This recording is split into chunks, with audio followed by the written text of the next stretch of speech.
But alas, we were deprived of even the smallest comfort of weeping together. Hi guys, and welcome to another video. I hope everyone's doing okay. Here I'm Aduke, and on this channel we talk about Nigerian history and we celebrate the people who did incredible things with their lives. So let's go. Today I'll be talking about a very interesting story, so interesting that he himself wrote a book about it and called it The Interesting Life of Olaudah Equiano. And Olaudah described his childhood as very happy and peaceful, and his mom even taught him self-defense. She loved him. He was the last of 6 siblings, so he was very, very adored and loved and taken care of. But unfortunately, when he was 11, he and his sister was taken by whatever English is.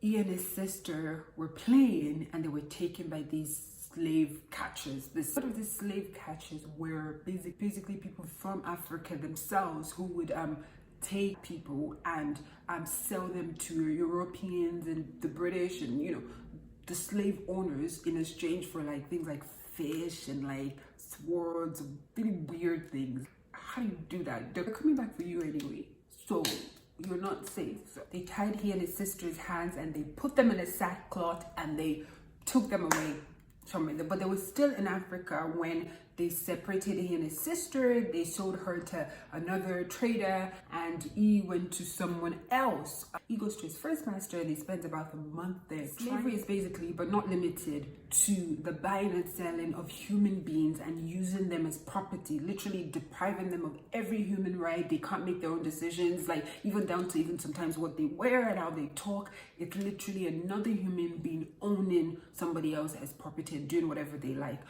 to them. It's awful, kids. It's awful. While they were swapping them from master to master anyway, he meets his sister, but after one night they had to separate again.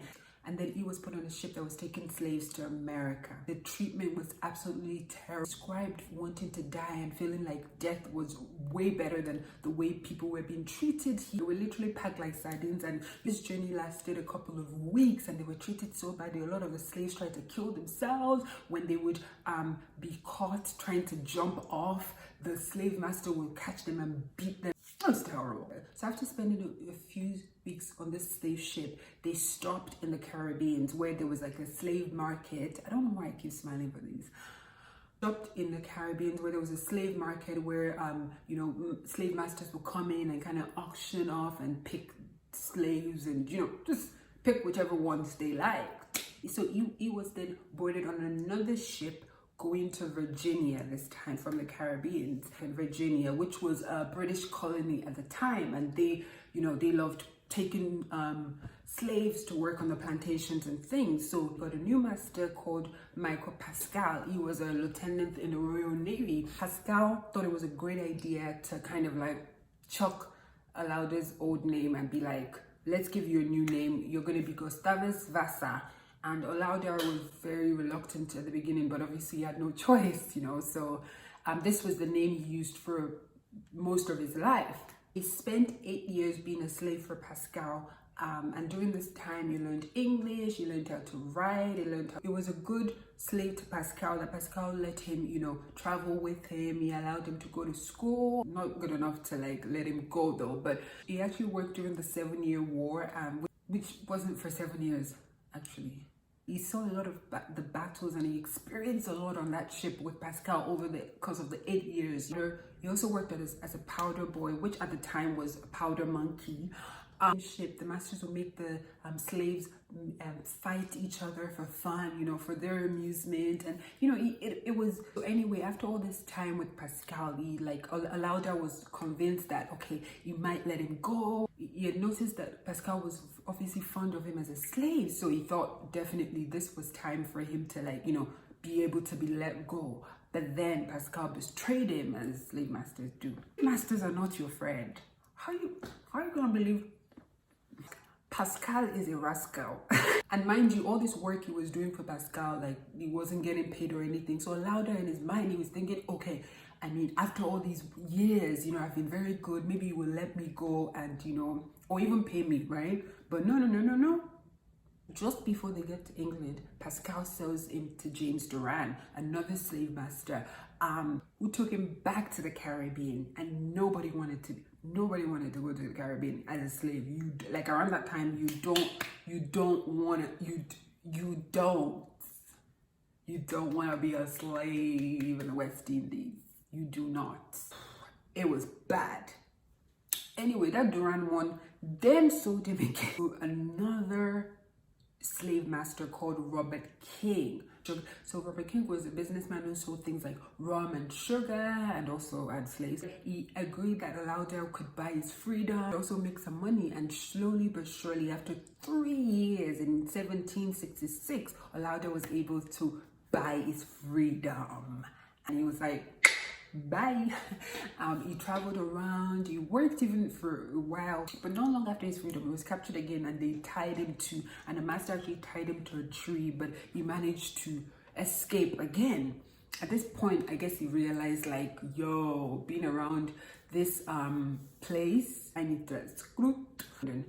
He settled back in London, and he got involved with a group of people who were working to abolish slavery. Also, a huge part of this group called the Sons of Africa consisted of ex-slaves who were, working on the fight to abolish slavery. Now, let me tell you something about why he must have gone back to London based on his own account, because the Middle Passage, right, was basically the route from Africa to places like America and Britain, whatever, and that middle bit is like the Caribbean, places like the Caribbean, and it was terrible. Awful things were happening there, So it's like people were still slaves in Britain. People were still, of course, the slavery in America was awful as well, but the one in Britain was so, I guess, commercialized.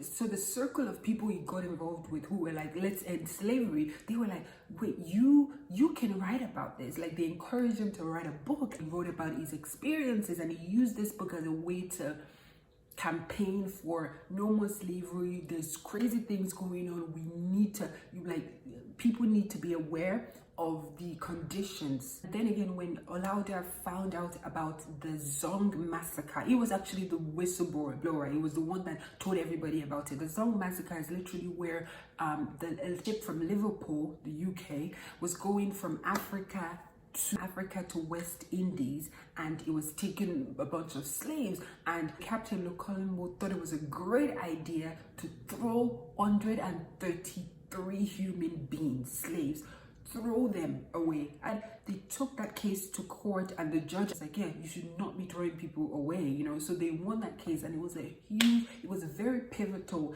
in the fight against slavery. A lot of the public, like the general public, the British people were like, wow, like they didn't know. They were like, we have slaves in our house. We make fun of them. We don't think they can speak English because they're not clever enough to understand English, but we would never throw them out. We all stuff, but we don't do that here. Like, we slave different. Another thing to note around this time was that Britain was very big on being morally superior, and they were fighting the French at the time. So, them being a part of this thing, transatlantic slavery thing, which they were, took a lot of people and made them slaves. Anyway, Olaudah was a huge asset to them because he had gone through this Middle Passage. He had gone through the slavery, the intensity of slavery. So he understood, and he buying his freedom, and then becoming this this person who spoke and petitioned and actually led a group of people to go to Parliament and speak, and even wrote an open letter to the Queen in his book. When he wrote this book, it was an instant bestseller. It made him a lot of money, actually, which is very it's such an inspiring story, because coming from being a slave to when he died, the newspapers actually carried his the news of his death, and he died about 10 years before slavery was abolished, just at the tender age of 52. But what he did, him speaking up, even though at the time we could argue that he could still be taken as a slave because he was black, you know what I mean? Proud of his heritage, proud of his culture at a time when it was definitely something that could get him killed and enslaved. But he still had the boldness and the bravery and the courage to, like, you know, fight for other people's rights, speak from his experiences. Probably a lot of PTSD going on there because, yeah. Like, yes, they abolished slaveries in the ships or whatever, but it took like another 40 years for it to be abolished in the colonies, and almost another 70 years for it to be completely abolished in America, in the United States. And even till today, people are there's still modern day slavery. And I know this is not the point of the video, but I think it's just really important to note that people are still being captured, people are still dying, people are still being treated as property, and not being allowed their human rights. Oh Lord, this is very serious. What's wrong with this scarf, man? I'm just so inspired by his life. I hope you will continue to read more about him, because there's so much that I really wanted to dissect in this in this video. But I learned from my past, but it does not define me. My words are revolutionary. I call that rubbish when I see it, even when it's my own. I'm a leader, I'm thoughtful, I'm gonna be rich. What's that noise now? I hope you enjoyed this introduction, and if it's not the first time you're hearing his story, thank you so much for watching as well. Thank you for clicking, and don't forget to subscribe, tell me what you think, and click on the notification bell because that's important.